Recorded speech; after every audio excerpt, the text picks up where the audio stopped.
Millet Marvels, changing the way world eats by Tenali Double Horse. మా చెల్లెలు గారిని పుట్టినరోజున అవమానించినందుకు ఆ రంగడి కాలో చేయో తీసేయండి. ఇదిగో ఈ డబ్బు తీసుకోండి.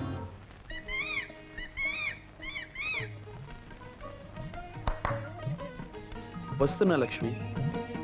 ఏమిటి గులాబ్ మొక్కను తీసుకొచ్చావు? ఓహో, తెల్ల గులాబ్ అంట.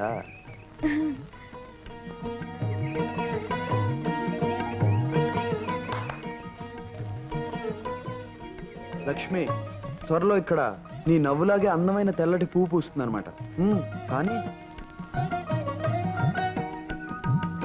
లక్ష్మి, అక్కడ నువ్వు నాటే మొక్క పువ్వు పూచే నాటికి మన ప్రేమ ఫలించి పెద్దలు దీవించి మన పెళ్లి జరిగిపోవాలి.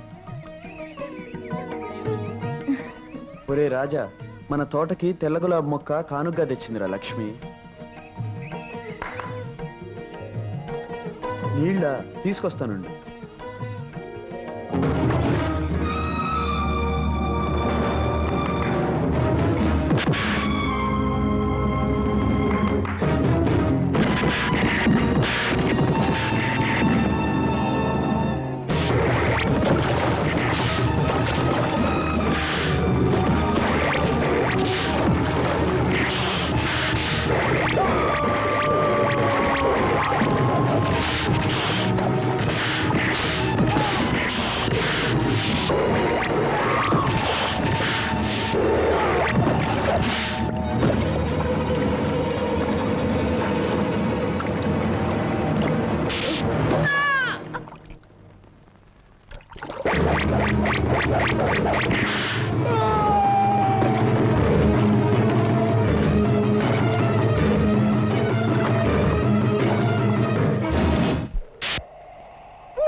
ఏమిటి రంగా నువ్వు అనేది?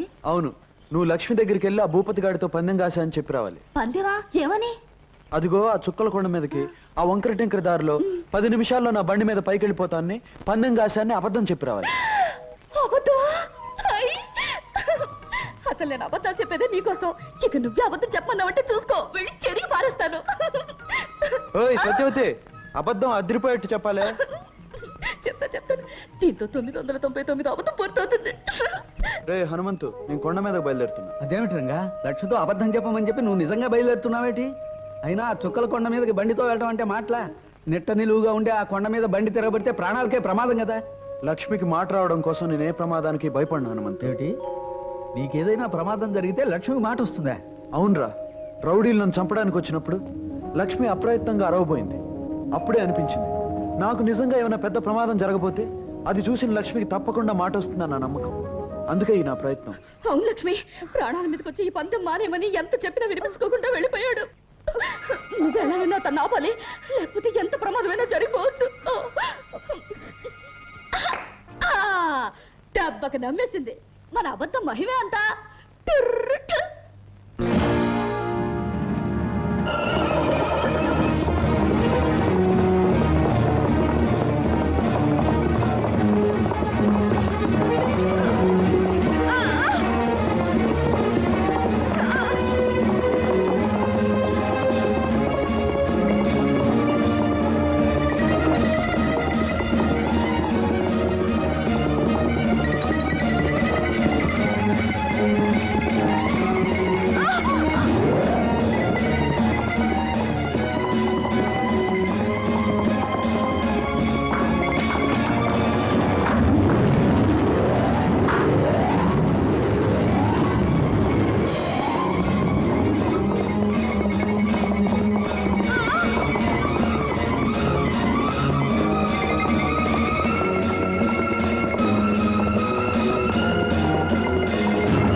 లక్ష్మి, లక్ష్మి, నీకు మాట వచ్చింది లక్ష్మి. నాకు మాట వచ్చింది. నేను మాట్లాడగలుగుతున్నాను రంగా. నా ఆశ నెరవేరింది లక్ష్మి. నిద్రపోయిన నీ గొంతు మేల్కోవాలని, ఆ మేలుకొలుపులోంచి వచ్చే పిలుపు నా గుండెలో మారుమ్రోగాలని నేను కన్న కల నిజమైంది లక్ష్మి. రంగా అని నువ్వు పిలిచే ఈ పిలుపు బంధమై అనుబంధమై శాశ్వతంగా మన కలిపేసింది లక్ష్మి, కలిపేసింది. రంగా, నీ మీద నా గుండెలో ఉన్న కొండంత ప్రేమని మళ్ళీ మళ్ళీ నీకు చెప్పడానికి నాకు మాట వచ్చింది రంగా. రంగుడంటే నాకు ఇష్టమని చెట్టుతోనూ చేవతోనూ నీటితోనూ నేలతోనూ పిలిచి పిలిచి హరిచేర్చి చెప్పడానికి నాకు మాట వచ్చింది రంగా. మన మధ్య గల ప్రేమానుబంధం మూడు ముళ్ళ బంధమై జన్మ జన్మలకి మనల్ని కలిపి ఉంచుతుందని లోకానికి చెప్పడానికి నాకు మాట వచ్చింది రంగా. నాకు మాట వచ్చింది.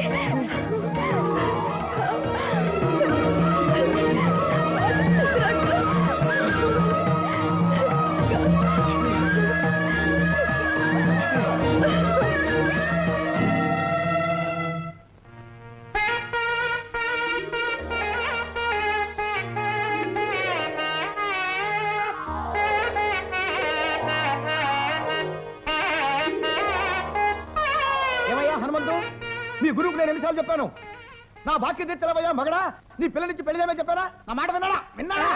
మీరు చెప్పిన విషయం అంత బాగుండలేదు, అందుకని వెళ్ళలేదండి. ఓహో, నేను చెప్పిన విషయం బాగుండలేదు కాబట్టి మీరు వెళ్ళలేదు. మీకు బాగున్న విషయాలు చెప్పడం కోసం నేను రోజు వస్తూ ఉంటాను. మీరు నా చెవుల్లో సన్నాయి వాయిస్తూ హింసిస్తూ ఉంటే భరిస్తూ ఉంటాను.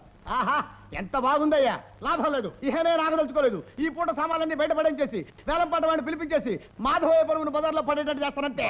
తొందరపడకండి, మా గురుగారు పక్కూరు వెళ్ళాను. నేను వెళ్ళి పిలుచుకొస్తాను. ఆయన వచ్చేదాకా కాస్త ఓపిక పట్టి కూర్చోండి. ఆయన వచ్చేదాకా ఆగేదే లేదు. నువ్వు ఆయన కోసం వెళ్తే నేను ఇక్కడ చూస్తూ కూర్చోవాలా? పిచ్చి పిచ్చి వేషాలతో కుదరదు. ఇవాళ అటో ఇటో తెలుసుకోవాల్సిందే. తెలుసు రా. సింగరాజు, ఒక్క మాట. ఇంకో అబద్ధం మాట? ఏదో ఒక అబద్ధం చెప్పినా ఇక్కడి నుంచి గంటేయాలనుకుంటున్నావా? నేను వెళ్ళను. అదేం కాదు, నేను నిన్ను పెళ్లి చేసుకోవాలనుకుంటున్నాను. అమ్మా, నువ్వు చెప్పేది నిజమా అబద్ధమా? నిజమే సింగరాజు. నా పెళ్లి కొన్ని సమస్యలకు పరిష్కారం కలిగిస్తుంది, కొన్ని కథలకు ముగింపు పలుకుతుంది. అందుకే పక్కూరు వెళ్ళిన మా నాన్నగారు తిరిగి వచ్చేలోగా మన పెళ్లి జరిగిపోవాలి. పరాయి మనిషికి తెలియకుండా ఈ పెళ్లి జరిగిపోవాలి. వెంటనే వెళ్ళి ఊరి చివరున్న గుళ్ళో మన పెళ్లికి ఏర్పాట్లు చేయి. పెళ్లి సింగరాజు. ఆహా ఆహా, ఇదేమిటి? నిజమేనా? అదెంత పని, క్షణంలో చేసేస్తా.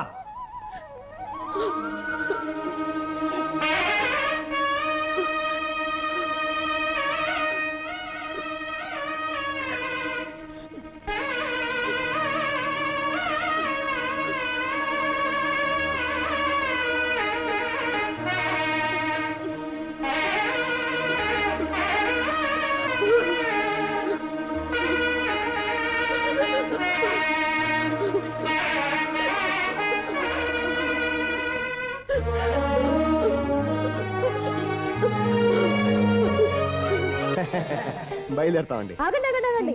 భోజనాలకు ముగింపు పండు తాంబూలంతో పలకాలి. తీసుకోండి. లక్ష్మికి మాట రావడంతో మళ్ళీ ఈ ఊరంతా సందడితో కలకలాడిపోతుంది రాఘవయ్య గారు. వచ్చేసా గురుగారు. ఈ శుభ సందర్భంలో నేను కాసేపు నాదస్వరం వాయిస్తాను. ఆపు ఆపు, ఇప్పుడే వీళ్ళంతా భోజనం చేశారు. పాపం ఇళ్ళ దాకా వెళ్ళాలి కదా. ఏవే, మీరంతా పెద్ద ముత్తైదులాగా పేరెంట్ అలా కూర్చున్నారా? క్యారం బోర్డు తీయండి, కాసేపు ఆడుకుందాం. తొందరగా తీయండి.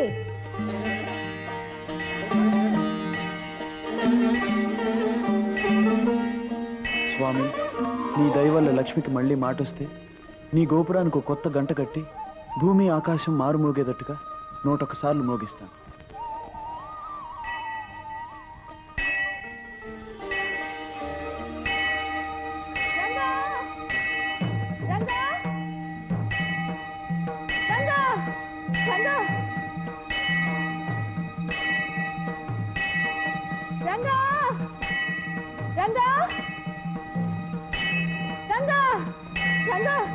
ఏమిటిది? దిగు. రంగా,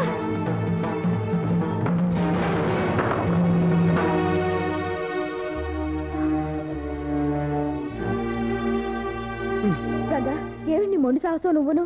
కాలు జారుంటే ఎంత ప్రమాదం జరుగుండేది. ప్రమాదానికి భయపడి నీ గొంతు రావడం కోసం నా మొక్కు తీర్చుకోవద్దంటావా? తీర్చుకోవాలి బాబు, తీర్చుకోవాలి. ఎందుకంటే నీ పూజలు, నీ మొక్కుబడులు, నీ తపన, నీ తాపత్రయమే ఈనాడు మా లక్ష్మికి మాట రావడానికి కారణం.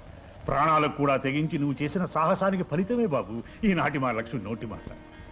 ఏం చేసినా నీ రుణం తీర్చుకునేది కాదు బాబు. అయినా నువ్వు చేసిన ఈ సహాయానికి ఒక కన్న తండ్రిగా ఏదైనా కానుక ఇవ్వాలనుకుంటున్నాను. ఏం కావాలో అడుగు. మా ప్రేమను మీరు మనసారా దీవిస్తే అంతే చాలు. అంటే నువ్వు లక్ష్మి చేతిని అందుకోవడానికి అనుమతి అడగాలనుకుంటున్నావు, అవునా? కానే జరిగే పని కాదు. అవును రంగా, ఇవ్వడానికి ఇప్పుడు ఆమె నా సొత్తు కాదయ్యా. మా లక్ష్మి ఎప్పుడో నీ సొంతం అయిపోయింది.